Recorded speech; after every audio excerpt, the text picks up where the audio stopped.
no, some countries are not going to let you in. So yeah, I've basically got to get onto a few ropey websites and upload passports and stuff like this after this call. We'll see You if I need to do make it. it short, is what you're saying, Hung. Yeah, indeed. So, anyway, folks, welcome everybody to Founders Focus. This is episode 41. We've done 41 of these shows historically. This is the first one of the year, and this has always been one of my favorite things to do because people who set up recruitment tech companies, I find, are just some of the most interesting people in our industry. The way I encapsulate it is, these are the people that, rather than complain about sort of how crap recruiting is, they've actually gone ahead and tried to do something about it by, setting up and launching some technology. That's like crazy behavior. Normal people just get on with the day, next day, and just grumble on. But no, entrepreneurs actually go and do something. And even more special are those entrepreneurs that do it more than once. And it's my pleasure to welcome back onto screen a good friend of mine, good friend of Brain Foods, and one half of the incredible Collins team. It's Richard Collins of CVWallet. Richard, wonderful to see you, man. Thank you very much. I appreciate being able to come and chat. Though sorry that B couldn't make it. She's suffering with a pretty bad migraine at the moment. So I'm afraid instead you have my ugly mug and the stupid one of the bunch. I was going to say this is definitely the weak link on screen here, and to be honest with you, I was actually interested to we'll have to get B on another time because the dynamic between you two is obviously something interesting as well, because quite rare for husband and wife team to co-found businesses as well in this marketplace. Big mistake. I'm going to dive right into that because I think that a lot of couples that have life partners and so on do actually rule out the possibility of doing something like this because they feel that it would be challenging for the relationship. Maybe they feel it doesn't necessarily align with a business reason to do it and so on. Did those sort of ideas float across your mind, Richard, yours and B's mind, when you first started thinking about setting up recruitment tech companies? Or did you have a discussion on it and hammer it out, or how did it all work? Well, it wasn't as clear cut as that because we'd worked together before we got together. So it just kind of happened, if I'm honest. Feels like a counselling session, this, doesn't it? I think it's really difficult, to have a relationship with the person that you work with, and I think it was even harder back in the day, when we used to all go into offices and spend time in offices and all that kind of stuff, because there's no break from it. And the only way, I think you can make it work is you have to be able to separate out the bits that you do, because if there's too much overlap, it's just a nightmare because somebody has to make a decision, and you can't have one person reporting to the other. It just would ruin a relationship in minutes, wouldn't it? So we have very different skill sets in that, my background is recruitment and largely direct marketing, whereas B's background is strategic marketeer within FMCG and travel. So we have a very, very different skill set. That said, B's now been in, worked in our industry for some 10 years. And what was the funny part of it was B is so smart. And people come into this industry and they have an assumption about how recruitment works.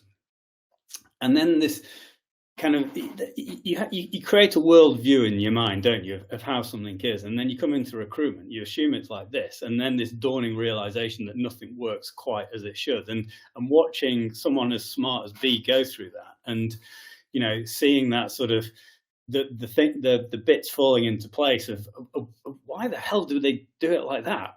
And I think, coming back to your earlier point about people working within TA tech because you want to fix it. The recruitment is rife for this stuff because you look at how we do stuff and it's very odd.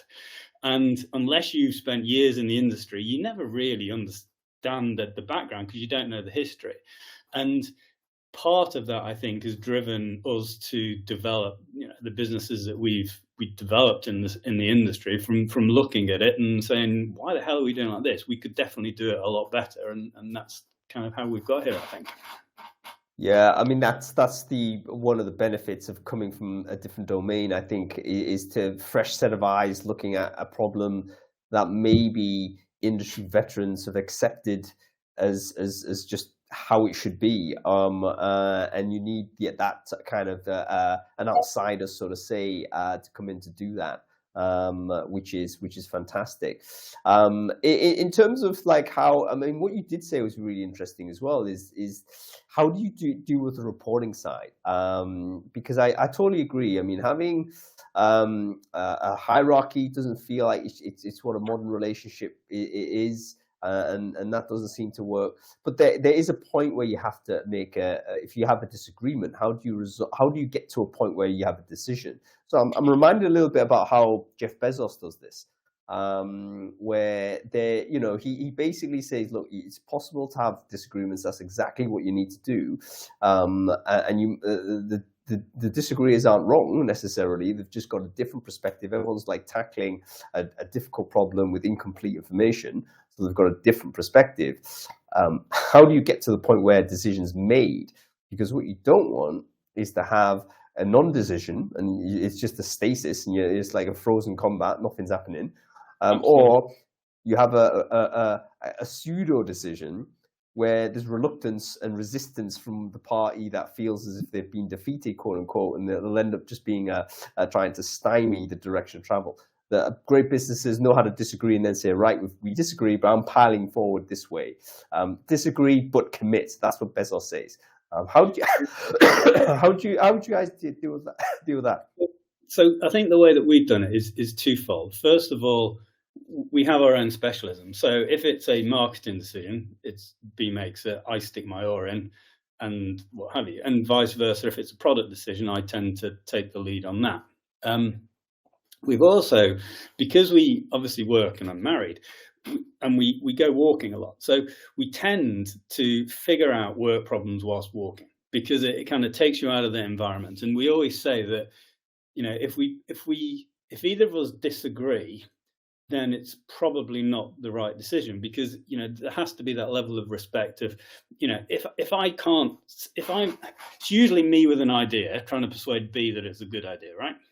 And what then happens is she says it's a terrible idea and these are the reasons. And if I can't persuade her that it's a good idea, then it's clearly a terrible idea. So, I think you kind of have to respect that other person's abilities, opinions, all that kind of stuff, and be open-minded enough to know that if they say it's a terrible idea, it actually probably is a terrible idea. Yeah, very good. It reminds me a lot. We're starting to see like the co-CEO formula occur a bit more. I don't know whether you've noticed this yourself, Rich, where you've seen it seems to happen a lot in European companies where it wouldn't obviously be a CEO. There's actually two CEOs, and they'll say, "Look, it's a co-CEO." And my first thought is obviously skeptical. Say, okay, like surely there's an end decision maker.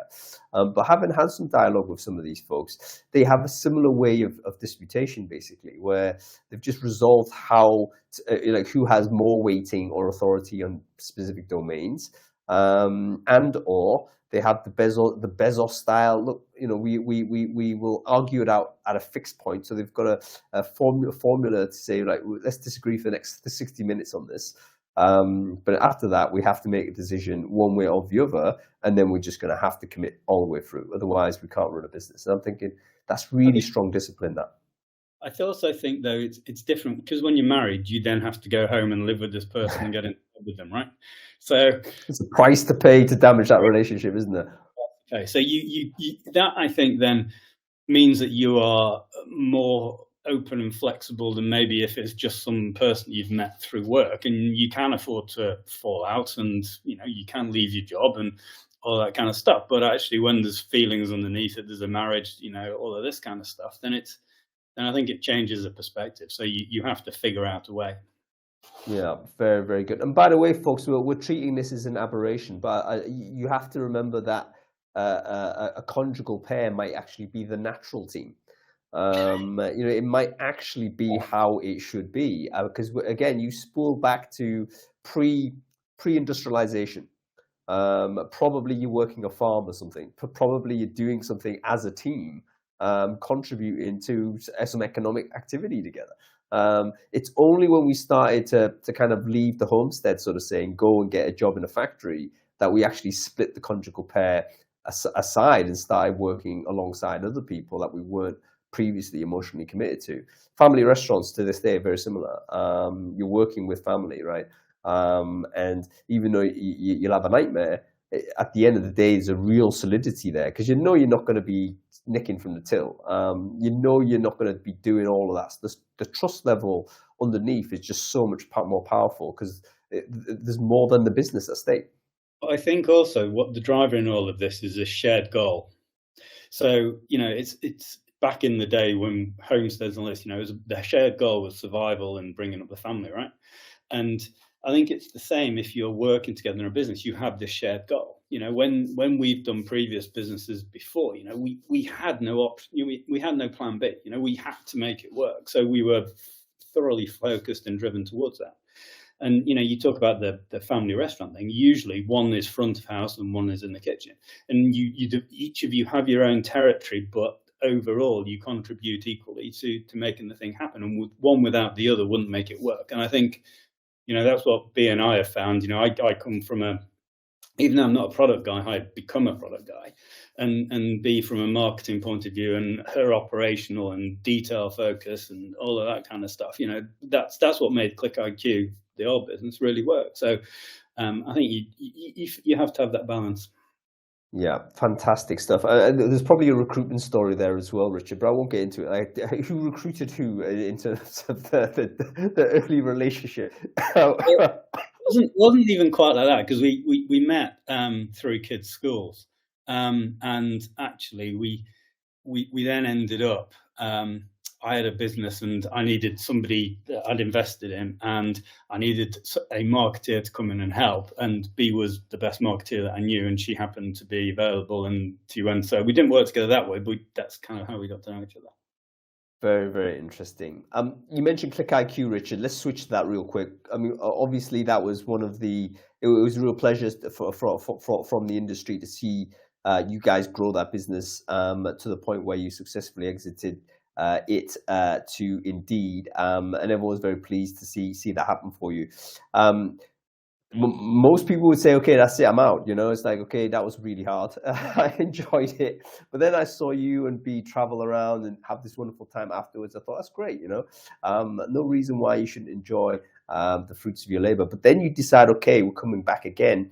What was the thinking there? Was that always like, have you always thought you're going to keep on going, or is there an end game, or was it more opportunity you saw? Is another problem that you're solving? How did the CVWallet emerge from the end of ClickIQ? I think I had a temporary phase of madness where I decided it would be a good idea. And I've been being beaten up ever since, if I'm honest. Doing another startup was never on the plan. It was never on the plan. We sold the business 2019. We then did 3 years at Indeed as sort of advisors as part. It wasn't an earnout, but we were kind of locked in. And during those 3 years, the plan was sell the business, travel. Retire. We didn't want to work again. I've already done 3. I'd already done 2 other exits before then, anyway. So we were 3 exits in before that. And I think mostly we're a bit bored. So there was a big element of that, because when you say, right, I'm going to sell my business and we're going to travel, and suddenly COVID hits and you can't travel, that's not great. And the second part was the technology. We were at this really incredible time, and there was no AI when we were thinking about it. It was all around Web3 type stuff, so decentralization, blockchain, all these kind of things. And it was more a case of B's entirely to blame for this, because she bought me a book on blockchain, and I thought, yeah, this is really, really cool technology. And we started out by trying to say, do you know what? the way that we do this stuff is back to the sort of recruitment problem. The way we do this stuff is kind of weird, and people send these CVs and they lie on them and all that kind of stuff. Well, what if we could prove, people could actually store that proof against their CV? That would be a much better way of looking for a job, surely, right? So that was the sort of initial premise.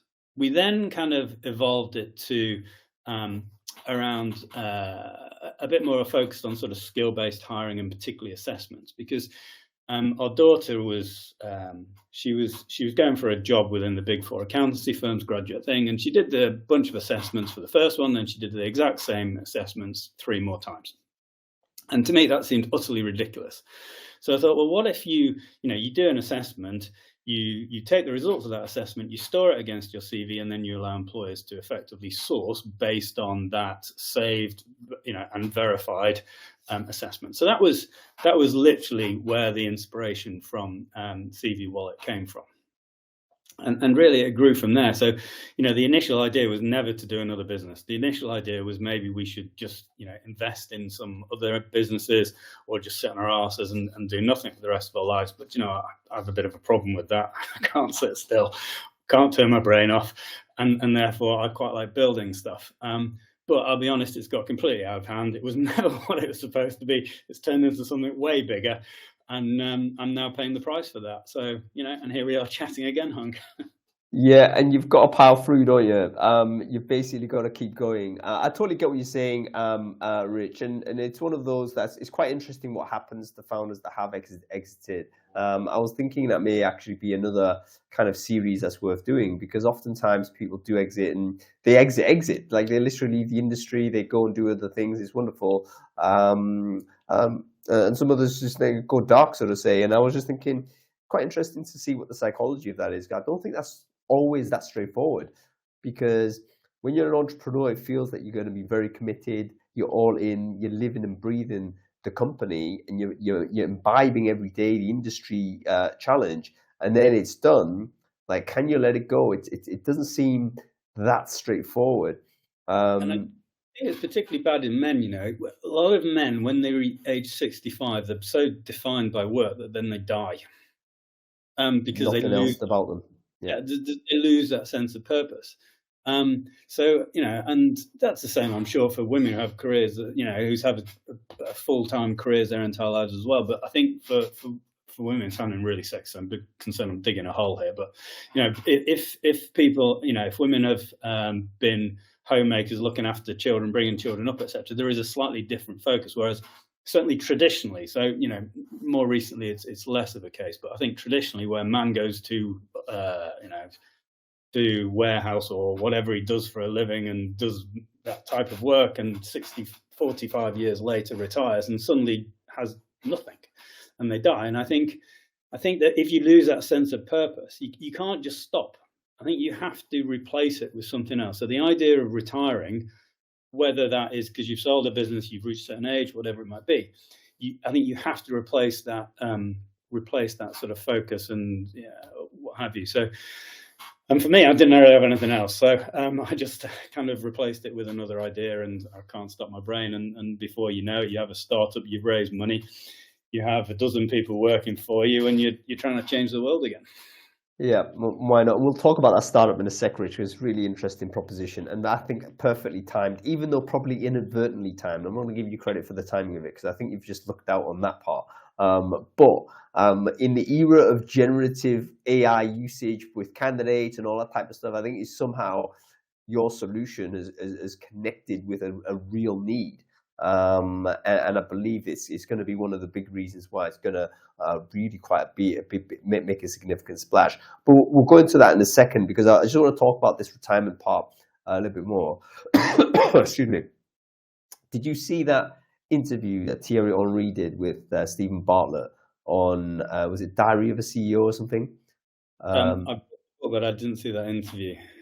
No, but I think sports people have a very, very similar experience where every single day they're living.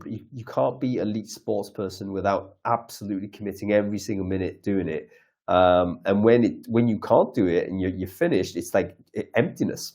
Like you Yeah. don't know what to do with your time. You have no routine. You don't know what to do. And yeah, he dove into a depressive state, and it took him a long while to get out of it. So, and I can totally understand that. You know, it's when you're overly when you're absolutely invested everything, your identity's wrapped in there, all of your energy's in there. It's no longer available. It's a Yeah. loss, and people aren't. We're not equipped to deal with it. You know. Yeah, absolutely. And I think if you are, if anyone is planning on retiring, you have to plan what you're going to do afterwards. Because I think without that, you would just drift and float, and it's a problem. And if you are coming from a high-powered career, or an athletics career, or sport, whatever it might be, I think to suddenly lose that discipline, that focus, I think it gives people an awful lot of mental health issues. I also think, though, that all the things that got you there can still be channeled into something that's perhaps less stressful or less high powered or whatever it might be, so that you can actually perhaps give something back in terms of society or your interest or whatever it might be. Yeah, that's exact. By the way, folks, that's why I haven't retired. I mean, I'm actually loaded. People don't understand how wealthy I am, but you know what? I'm not retired because I'm just worried about what I'm going to do next. Can't just be sitting in there with my tub of gold. I got stuff to do. Excuse me. I'm actually quite ill at the moment, but there you go. All right, let's talk about the sort of differences between the similarities between building ClickIQ. When did that start? 2015 or something, was it? I can't remember. Was it 2015? I'm interested to know whether anything has changed significantly about business startup in between then and now.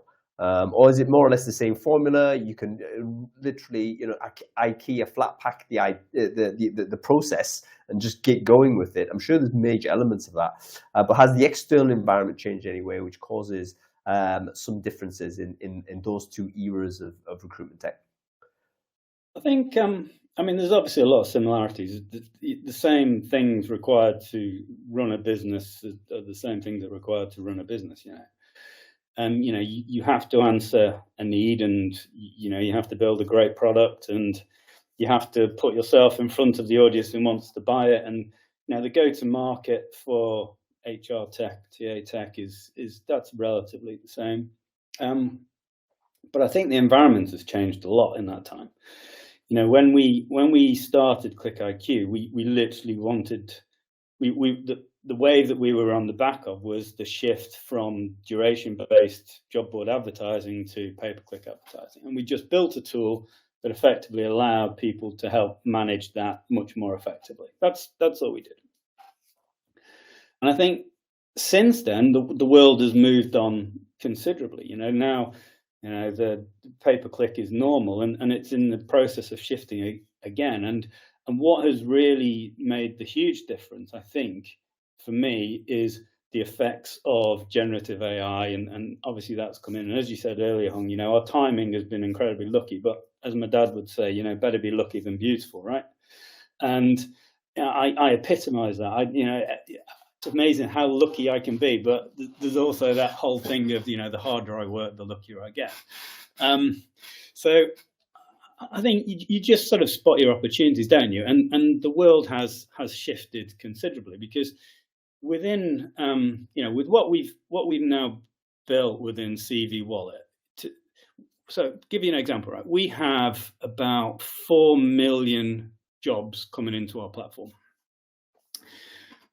In the history of ClickIQ, we didn't even get 10% of that, in 3 years, and that's a reflection of how much the world has changed. So you kind of have to adapt to those sort of changes. But I think ultimately you build a great product, and then you find the customers who want it, and then you talk to them and try and figure out the pricing. I think what has been particularly tricky with CVWallet is that we didn't start. We started with technology, so we did it all wrong, right? So the MBA says that, or business degree or book or whatever it is that you do, right? Always says, you start with a need, you build something to answer that customer need. We didn't start with that. We started with the idea that actually we think this is done a bit rubbish, and this new technology that's come along means that we could make it better. We had absolutely no clue how we were going to make money out of it. None. And, it's the Google approach of, you build something cool and you'll figure out how you make money out of it later. And we've taken, we've gone down a similar path. And, my advice for anybody is do not do this ever. This is a really, really stupid idea. There's a reason they teach you in that stuff in business school, is because if you can't find people to buy this stuff, you are going to go bust. It's as simple as that. And to make it even worse, for some bizarre reason, rather than do it in a stealth way, we decided, we're going to tell the industry about what we're going to do, and we'll do it in public, so we'll fail publicly or succeed publicly, who knows. And I think that was just my ego going completely out of control, if I'm honest.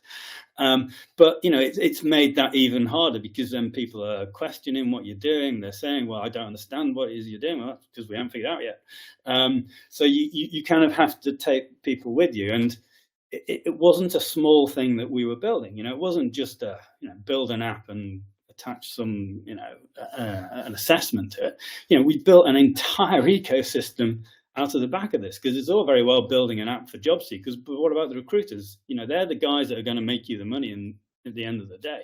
So we've had to build a whole suite of technology to allow them not just to access our own users, but because we don't have as many users as a client might want, we've had to open up, to a much wider kind of distribution. And before you know it, you built this huge beast that you then have to feed. Yeah, very interesting. And it's interesting how the genesis of an idea often is the determining, it has such a significant influence as to the future decisions you're able to make. I remember the last technology product I launched had exactly the same origins, which was, it wasn't a business idea.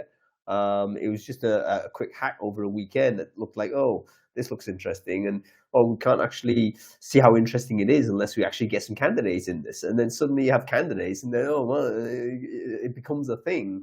And that business failed ultimately because we never really figured out what we wanted to do. Like, we didn't have an exit plan, we didn't have any vision as to what that future was, and so on. And it was hard to retroactively build the vision to something that's kind of gone off on its own course.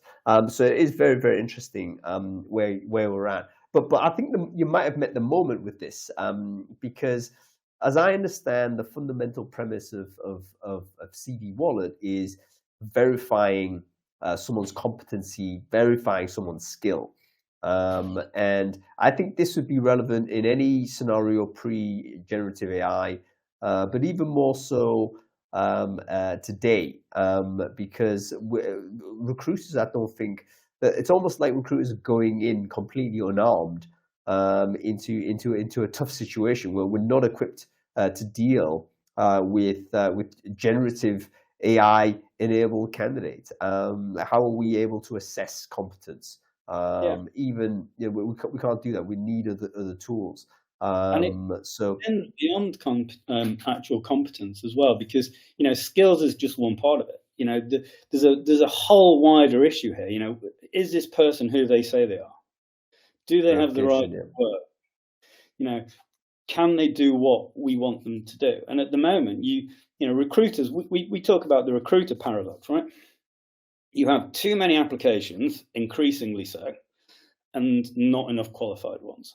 And if you are sat as a recruiter, if you have too many applications, your reaction is, how the hell am I going to get through all of these people? I'm going to advertise it less. I'm going to reduce the number of applications that I'm getting. But the problem is, your larger number of applications aren't producing enough qualified applicants as it is. So actually, that's the wrong approach. So our view, that the whole point behind the verification piece is, how do we get from this quantity issue to actually quality?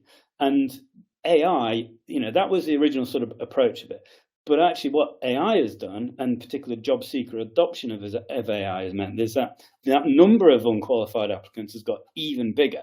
And can we actually trust the information that is being provided anymore? Because, we've all seen those videos of, the guy who's, he's answering interview questions whilst playing computer games and the phone's listening and giving him the answers, or people doing assessments for engineering and they've never done any engineering in their life, or it's filling in an application, filling 1,000 applications in somebody sleeps every night. All of this stuff is absolutely there, and you're not going to stop it. And the reason you're not going to stop it is two reasons. One, nobody actually likes applying for jobs. The only reason that we apply for jobs is because we're desperate, because we need to pay the mortgage, right? It's a shit process.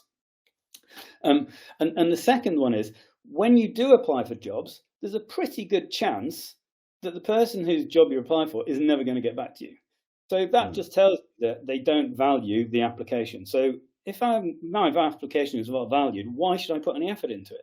So do you know what? I'll use AI because it will speed up the process, it will automate a ton of it, and so on and so forth. And we've created this problem for ourselves. And the question is, how do we then react to it? What are we going to do to fix the situation that we've found ourselves in? And building trust and all the kind of tools that we're sort of building around verification and making sure that you're getting the people that you actually want to get, is a big part of that, I think.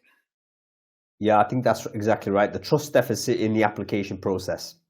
So candidates, and by the way, folks, if anybody who's been job seeking for any period of time in recent times, you'll remember this. And in fact, even if you haven't been job seeking in recent times, it was such a traumatizing experience, you'll remember it anyway. I remember, I'm now casting back to early graduate period, painstakingly spending hours on completing these application forms, no response back, and it's like you put all of it in there and then you get zero.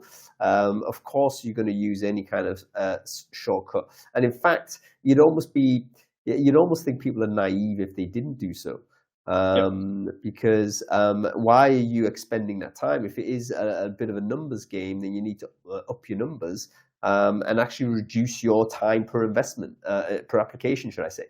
Because that's going to make you get to your end game, which is getting a job that you're looking for. It's going to get there faster at less effort than your competitors. So I think there's compelling reasons why that's the case, and we're going to see that. I think you saw this. Arctic Shores have done some interesting research on this in terms of the Gen Z kind of use of generative AI, and it's almost close to ubiquitous. It's like 70-80%. Everyone's obviously, why would you not put your CV into ChatGPT and say, can you improve this? Of course you'd do this. So I think it's there, it's already happening, and we basically aren't equipped to deal with it. How does CVWallet help with this? Because it doesn't solve the application problem, does it? I'm sitting there and I'm still getting inundated. So how are you helping me with the inundation? Well, we do, because effectively what we realized is that we need to help our clients, our hire recruiters to get to those sort of 5% who are qualified for the job. So we take a job, we push it out across a programmatic network, across job boards, people like CV Library, Reed, Monster, all these guys, right? So you push it out and you get all these CVs in.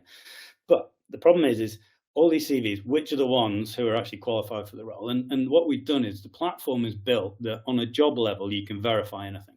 So, whether it is, as say, if it's a driver uploading a driving license as a start, a nurse who has the right to work in this country as a start, whether it's hard skills around Java developers, show me where you've demonstrated this, or whether it's soft skills, then it might be that you start building in assessments and what have you. So what we're trying to do is we're trying to get to that shortlist bit, and then we let the people, the recruiters, do the thing, which is the people thing, the actually having conversations and so on and so forth. So I guess that's kind of what we're trying to solve in all of this, and to get people to a point that the people who are in their shortlist, we know who they are real, they have done what they said they've done, and therefore they're worthy of my time and attention, because otherwise you're going to waste enormous amounts of time going through people that just are not suitable. Yeah, and I guess in terms of collecting that sort of identifying data. That's kind of like the background checking, reference checking stuff in advance of showing the candidate to a degree, right? Would you Yeah, happy with that? yeah, sort of. I mean, what we're not doing is we're not referencing people up front, because that'd be dumb, because you reference someone. I have no idea how much reference costs. 50 quid a reference? I don't know. Amount of time. Well, what we're trying to do is we're trying to do a referencing line, and we can do it for like 10, 20 pence. And with that, somebody can, confirm all of these details within the job application. It has to be super light touch so you don't get dropout. But ultimately, what we're trying to do is we want to get to a position of this kind of zero knowledge proof, this frictionless hiring, all of these things where effectively all this information is stored, both sides, from an employer and from a job seeker, and the systems talk to each other. They trust and know each other's data, and they match them, and then they kind of do their thing, so that you don't have to be filling in application forms. You don't need ChatGPT to be writing covering letters or any of this nonsense. So that's ultimately where we want to get to. But to get there, we have to take a few steps, and the first is, all of this information needs to be available to people. So, for example, checking a qualification, all that kind of stuff. All of that needs to move to databases, whether that's blockchain or just sat on a database with an API. And we need to be able to access that stuff in real time. And the job seekers themselves need to own this stuff. Because at the moment, we have these walled gardens. Your LinkedIn profile is not actually yours. It's LinkedIn's, and actually, we believe that you should own your own data. It's not LinkedIn's data, it's actually my data, and I should be able to store that locally, and it should be anonymous, and I can let people see various parts of my personal details at the point that I want to do that. So that's what we're trying to enable. And then obviously the recruiter side of it, you have your needs. We're trying to match those things together. We need to generate responses. We need to make sure those people are qualified for the job. We verified some of their details. Now it's over to you to do your normal hiring processes. So that's kind of what we're trying to achieve overall. Yeah, very, very interesting. I didn't realize some of the additional sort of growth of the sort of the acquisition side, and also that great vision that you've got. That's really educational for me there, Rich. Thank you. Okay, let's talk about sort of the let's talk about sort of how the challenges of getting companies to the go-to-market, if you like, that you've done this twice now, and previously even more times. So, has there been significant changes in this aspect? Like, how do we go about actually educating and converting customers with new products? Yeah, I mean, I think it has changed. I mean, the days of obviously calling people and selling hard is long gone, let's be honest. I think what you have to try and do is add value to your audience and take them on a journey. And one of the things that we did, I think, particularly well with ClickIQ, we didn't try and sell the idea of ClickIQ. What we did was we try and educate recruiters about the fact that the world was changing from duration to performance-based advertising, and this is how it's changing, and this is what sort of things you need to do. And by the way, here's a tool that we happen to have that solves a problem for you. And I guess in some ways we're taking a similar approach.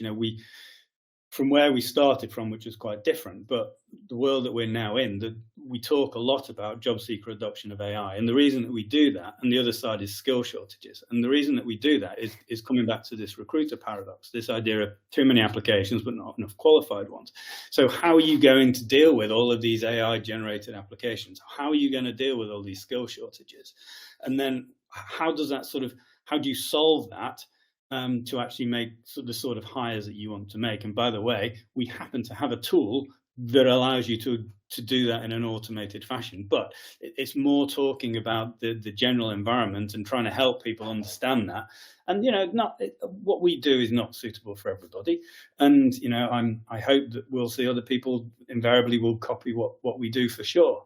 But equally, if I'm doing my job well, I'm generally helping the industry understand that this is a challenge. You need to figure out how the hell you're going to deal with it. And if it happens that one of the solutions that they come up with is the use of technology that we happen to have, then obviously we'll have that conversation with you.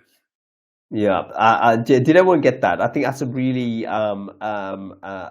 smart, non-intrusive way to try and get closer to the customer. Basically, lead the conversation, expose the problem, educate around what that problem is, and then in some cases, what will end up happening is that there'll be an obvious signpost to a solution. That's why you built the product. But it's not necessarily hard selling the product first. So it's not product led. It's more like problem led, if you like, before pushing product out there. Really smart way of working. I'd be interested to know actually from people watching this whether this is a technique that you've tried if you've launched a business of any type. And by the way, Rich, there's a lot of people that tune into Founders Focuses mainly because perhaps they're not that interested in the product itself, but they're interested in the business, the idea of setting up a business. And I think one of the things that we have seen over the last couple of years is kind of a surge of new business formation. Typically happens whenever there's ups or downs in the economy. Lots of people kind of think, you know what, I can't take being an employee again in that circumstance. I've got enough to set up on my own, and a lot of them are going to set up, and I think a lot of them will succeed. A lot of them won't, and they'll have tough times. Yeah, but there's I don't know. I think risks are overblown in this stuff, right? You read Rich Dad Poor Dad? I haven't. I'm afraid to say. Okay, well, Rich Dad Poor Dad. Basically, the premise is that, do you know what? If you're doing a job, someone else controls your destiny, and if you do well, you might make some money, and if you don't do well, you'll get fired. Whereas if you do your own business, if you do well, you'll make lots of money. Whereas if you do badly, you'll go bust. So the outcome is the same if you do badly. I think that we are in a world where people big corporates try and drag people back into the office. There's a lot less flexibility, and a kind of decentralization of businesses. It's very easy these days to set up a new business. Using some of the Google tools and mail and all this kind of stuff, you can easily work remotely. You can find access to other people, and I think it's a much more satisfying way of actually going about work rather than perhaps plodding into the office, getting a train for an hour every day and what have you. And particularly in recruitment, where you have a people business, you do your training, you do a few years recruiting, and before you know it, actually, why not just work as you do, wandering around the world, doing bugger all, having chats with people, and that's apparently a business. Yeah, somehow. But I tell you though, Rich, I think most people have that the general idea. Like, no one likes to be browbeaten by boss. No one likes the commute. We all know that these constraints, we'd love to get rid of. This is why we like to go on holiday. We like to not have those constraints. But as always, there's trade-offs in every decision. And one of the big trade-offs is, of course, how do you sustain yourself? How do you deal with a variable income lifestyle, which I think a lot of people aren't familiar with. And truth be told, you probably need to have a buffer to do that. I disagree. Well, when we started ClickIQ, honestly, we were broke, absolutely broke. We had no money. I mean, B sold a wedding ring to pay for food. We did one Christmas on points because we couldn't afford any presents for the kids. This is not some life of privilege that was done with a bunch of money in the bank. I mean, CVWallet, yeah, sure. But there was much bigger dev done before we even have a product. So, and to do that, you have to have money in the bank. But I think for most people, then it's not a problem. The first business I ever did, again, I had nothing, absolutely no money whatsoever. But what I did was I got a consulting job, and then I used that to upsell some search marketing stuff to my clients. And then I used the money for that to hire someone, and we built it. And you did 2 jobs, and you figure it out. So I don't. I actually think if you've got nothing, then you've got nothing to lose. So fuck it, just get on with it. Yeah, that's really inspiring take, Rich. And I didn't know that sort of the early days of ClickIQ was sort of so far on the cusp like that. But that's a really fascinating story to hear. Being able to kind of deal with the pressure of income insecurity is something I've learned because I previously, before I kind of left employment for the first time, I was very dependent on the idea of the rhythm. It trains you. You're almost like Pavlovian dogs, right? Every month it drops in, and you feel a bit better for that. You go out and spend a few things, so you've got a bit of money, and you rely on that to a certain degree. And then I remember when I first left employment, trying my first business. That month went by, it's like nothing dropped in, and then next month went by, and nothing dropped in. And I thought, oh, how many months does it be before actually something is going to happen? Yeah, And as it happens, that first business was a disaster, but it was great because it taught me that even a disastrous business wasn't existential. yeah. It was like, all right, that was a real waste of time, or wasted a year. That was it was like not great. Burned a year's worth of rent basically in London. That's not what you want to do. But it gave me the confidence to think, you know what, I'm still standing here. And I reckon I can turn this with a few switches here and there. Next business actually went fantastic. And so it gave me the confidence that it's normal to receive a couple of months when nothing happens, maybe even longer if you're on the wrong track or it's a difficult track. But then to realize, you know what, you're not going to go under. There's ways in which you can deal with it. Yeah, and I think we the easiest way I think is you basically you should start off by selling your time, but don't sell all of it. Keep a bit at the side and use the bit at the side to do the side hustle and develop it. If it's a tech company, some tech to help support you and make you be able to do that easier. I think the idea of tomorrow I'm going to quit my job, spend 3 months developing some technology, and then I'm going to try and sell it. Don't do that. Please don't do that. That is a Yeah. really, really bad. It's too risky. But if you incrementally sort of ease into it, you find the customers, you sell your time, your expertise, so you have those relationships, you upsell them, you build tech to make what you are doing simpler, more efficient. Then before you know it, you have a business. Yeah, and I think the modern world there's probably a lot of people doing this. So we know that the side hustle rate is quite high. Remote work has supported that, of course, which is part of the reason why employers are saying come back to the office. I think a great deal of that is because they're thinking, you know what, these people are working, but not for me. Therefore, get back in the office and keep an eye on you. And truth, they may be right on that. But whilst we still have some sort of distributed hybrid working, it's actually a great opportunity to explore some of these other options of developing revenue. Because if you are able to create your own way and making a consistent way of revenue in any industry, you're headed for a different kind of life, which I think is better. You've got more choice, more control. And these big employers, they don't own you. They pay for some of your time. What you choose to do with the rest of your time is up to you. And what is so amazing about remote working is the sort of the people that you can hire, and the quality of those skills that those people have are unbelievable. I couldn't hire my team that I have now if we all worked in an office. Just couldn't do it, right?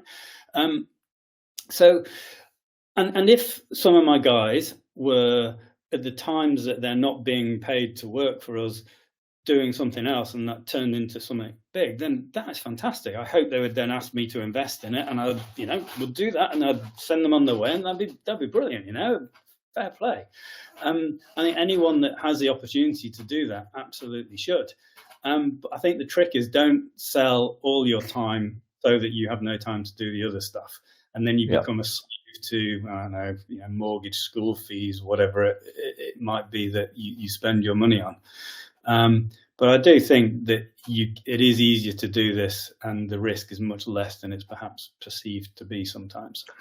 Yeah, the risk may be not overinflated. The risk is there, but perhaps people who've done it once will basically feel far less far less. It just shrinks in terms of the intimidation factor, I think, from now Yeah, forward. and family counts in all of this. I think if people come from a background where they've seen others do it, then they're more likely to do it. I mean, my family, I was the first to go to university. I'm the only person ever to have started a business, so I kind of jumped into it because I'm just dumb, frankly, and I clearly have no fear. But I think for most people, it helps if you've seen or worked in an environment where you've seen that and it seems to be normal. But I think corporates want you to get addicted to that monthly salary, and they don't want you to leave because they make less profit when that happens, and that is the way that is life, really. Yeah, it's an interesting decision for all of us to make, isn't it? Like, what direction of travel do you want to go in? What sort of let's address those entrepreneurs, people watching this right now, thinking, what, that's great, Rich. I want to do it. I've got this idea. You've already given a few good bits of advice there, which is parallel process, maybe some consultancy stuff, that don't jump fully in unnecessarily, and put yourself at that type of risk. What other bits of advice would you give to someone who's never set up a business before and they're going to do it for the first time? I would say probably, first of all, you kind of need to know what you're doing a bit. So don't think that, and I've made this mistake before. You see what you think is a problem and you sort of headlong into it, but you have actually no experience of it. So know your market first before you kind of plow into it. There's a reason that all of the businesses that I've run and sold have always been around, digital, recruitment, and advertising. That's my sweet spot. That's the bit that I've spent my entire career in. So I kind of know when something is a good idea and something's a dumb idea. Sometimes, anyway. I think sometimes you see an opportunity and think that's a brilliant idea, and particularly if you're an investor as well, someone explains their business and you go, oh, brilliant. But the problem is you don't know what you don't know. So what I would say is speak to potential customers, make sure you understand your market so that you at least have some idea of those things that you don't even know right now, to figure out whether it will in fact work, and ease into it. You don't need to, someone said perfection is what is it? Something about perfection being the enemy of success, something like that. So you'll never create that perfect product, and if you wait to launch it, you'll never get there. So you kind of need to evolve it, and you should evolve it with your customers. You need to have at least something that works and does what it's supposed to do. But after that, I think it's a work in progress. Evolve it, build your customer base, and the more you do that, the more they will demand of you. Listen to them. Don't do always what they say because their use case might be so niche, but listen and take it under advisement. Yeah, I mean, I think there's another, it's kind of cliche, but the cliches are interesting because I think the true, was it Reid Hoffman that said basically if you're ready, you're already home, not do it too late. Or what's another one? If you're not embarrassed about your first product, then you waited too long. Just get it out there. And by the way, we're talking about products here, folks, but I think it's true for any business. I mean, the first point of order is just to try and get some customers, no matter what the state of it is. If you've got some sort of product, let's say you're just selling lemonade or something like this, you don't wait until you've got you've put money down into a retail space and you've got your branding sorted and all. You don't wait for that. You make the lemonade and you try and sell it to somebody. You make that person who enjoyed your lemonade, you make them a hero, and you get them to tell the world about it. One of the key things I think that what our success was down to was, we worked with Chris Ray at Sainsbury's from very early days, and he was a massive advocate of ours, huge, and was very happy to talk about his experience and all that stuff. And our job was to try and enable him to be able to do that. And we want to make our customers look good, and if you make your customers look good, they will tell other people about it. So I think that is definitely a sort of key part of that go-to-market as well. Yeah, that's a smart business as well, isn't it? It's basically, there will be one customer that just digs entirely what you're doing, and you've got to just embrace that relationship. Don't dismiss that relationship. Doesn't matter how much it's worth or not. It's not about the monetary value. It's like how much they care. And if they're just somehow on board with you, you've got to embrace them, and then find a way in which they can be successful with what you're doing, because that's going to be an advocate. That's going to be very powerful advocate. And we all know, the best sort of marketing is, customer advocacy. Spending tons on, ads. Who's going to believe a founder? Of course I say this stuff is brilliant because I'm the founder. It's my baby and I'm trying to sell it ultimately, aren't I? So if you can find customers who believe in what you do, then their peers will believe them far more than they'll believe you as a founder. Yeah, absolutely. Great stuff. Switch back to product this year, Rich. So people who are interested in CVWallet and using it, or what can they expect 2024 in terms of product development, product iterations? Yeah, so effectively, our focus in the last few months has very much switched from job seeker to recruiter. So what we've now built is the kind of recruiter platform, which there's three parts of the technology. There's a programmatic advertising, there's automatic sourcing, and verification. We basically put all of those things together so that we can automate the top end of that funnel for people to deliver that short list of qualified, verified applicants. And I think that the thing that is really interesting for us is the shift to the ability to basically sell that product on a cost per application basis. And the whole thing then becomes optimized on the quality of those applicants, which just doesn't exist anywhere in the world. So our focus is about getting that to customers. The product is built pretty much 98% there. We're starting working with early customers.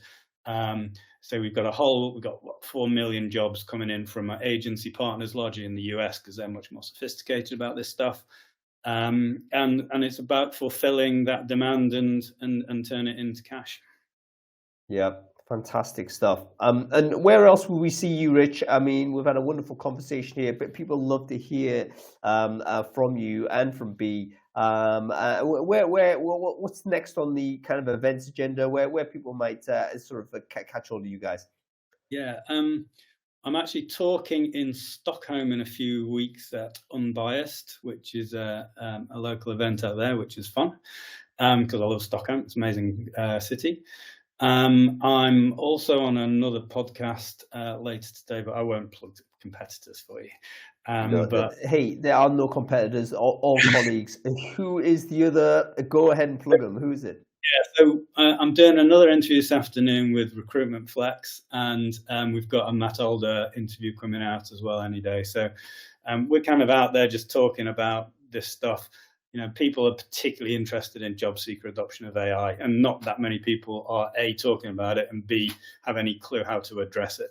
And it's not with more AI. So, we kind of trying to bang that particular drum and sort of take it from there.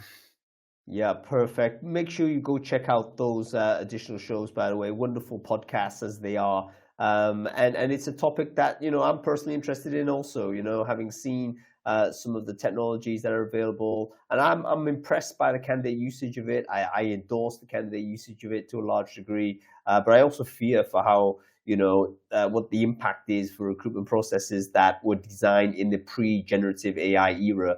We're designed to cope with both the increase of quality of application, because let's not forget AI is going to improve what we used to consider quality.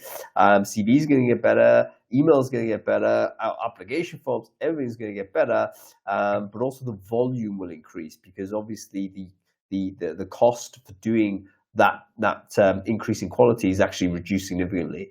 So how are we going to deal with that? I don't know, but we need to talk about that. Okay, we have some sort of questions here, like HR West Unleashed. Anybody going to these things? I think so. I mean, there's loads of events happening, and I think HR Tech is happening. Europe is happening in April, I believe. That's probably a big one. A couple of other events I think will be there as well.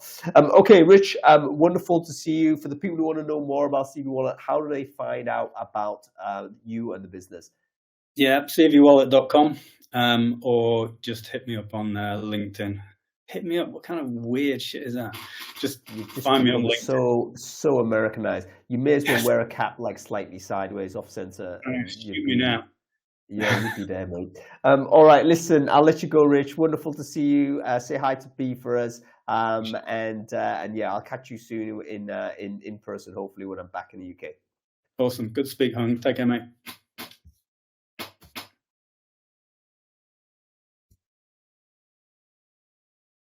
Wasn't that great, everybody? I tell you something, I really respect Rich and Beverly Collins. They are two very smart, inspirational entrepreneurs. Do make sure you follow them on LinkedIn. I'll share with you their links going forward. They're really smart people, simply to keep in touch with. And if you're interested in a mechanism to get validated candidates, then CVWallet may be a product you want to be interested in trying out. Okay, that's about it. We're going to keep on doing Founders Focus. I can't remember for the life of me what the next show is. However, we'll be doing Brain Food Live on Friday, of course, where we'll be talking about offboarding. Offboarding, how to avoid a PR disaster. Last thing you want is one of your laid off employees recording a TikTok and throwing your business under the bus. How do you make sure that doesn't happen? How do you create the conditions where employees that are affected are not motivated to do those things? So join us for that. It's not going to be the easiest conversation, but I think what we need to have, that's happening Friday, 2 p.m. GMT. We'll see you in a couple of days. Thanks for watching, everyone.